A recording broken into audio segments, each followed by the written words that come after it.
1275 বঙ্গাব্দের 23শে আষাঢ়, রবিবার, আমার বিয়ের দিন।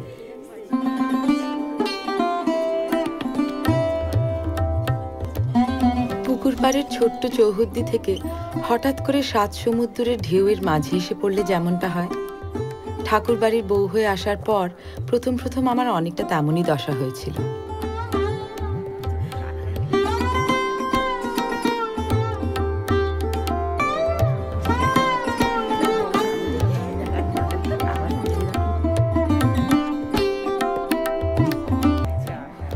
আমার স্বামী জ্যোতিরিন্দ্রনাথকে শুধু রূপবান বললে কম বলা হয়। আয়ত চোখ দুটিতে বুদ্ধির ঝলক, দীর্ঘকায় চেহারা থেকে যেন ঠিকরে পড়ছে রুচি আর আভিজাত্য। সম্ভ্রম জেগেছিল খুব, অন্য অনুভূতি হওয়ার বয়সই হয়নি তখনও।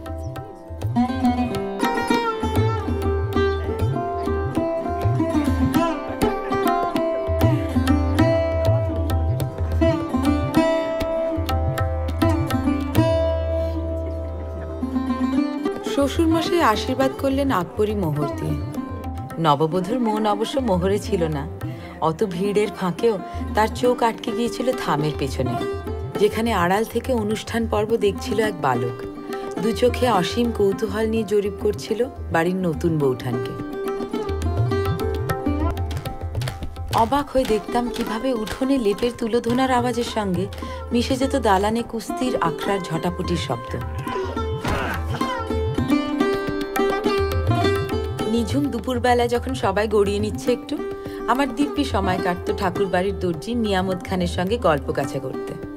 কোনটা মুসলিনের কাপড়, কোন পাঞ্জাবির জরি কোথায় তৈরি হয়, আমার হাজার কৌতূহলী প্রশ্নে ভারী মজা পেত নিয়ামত।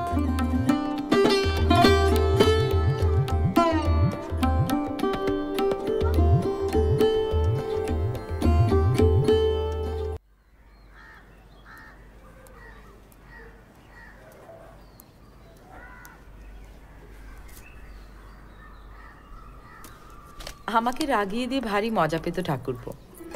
আমারও মজা লাগতো, কিন্তু কপট রাগ দেখাতাম। ওই বিশাল বাড়িতে মন খুলে দুটো কথা বলার জন্য হাঁসফাঁস করতো যে নতুন বৌঠান, সে অবশেষে একজন বন্ধু পেল, রবি। আমসত্ত্ব, বাহ, ছাদে যে খেতে এসেছিলে বড়। আমি তো কাক তাড়াচ্ছিলাম। কাক তাড়াচ্ছিলে না ছাই? নাও। ওতে হবে? নাও, আরো নাও।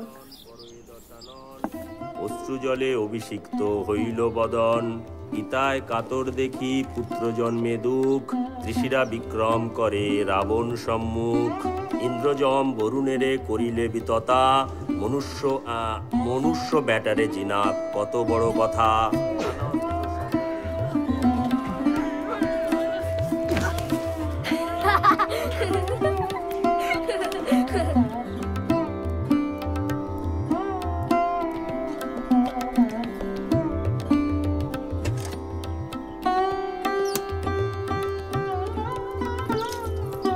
কোথায় লুকিয়েছো? দাও। কি? তুমি ভালো করেই জানো কি? শিগগির দাও বলছি।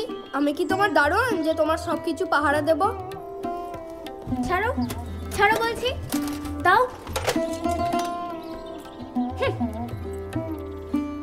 থাক, দারোয়ান হয়ে আর কাজ নেই। তুমি নিজের হাতটা সামলাও, তাহলেই হবে।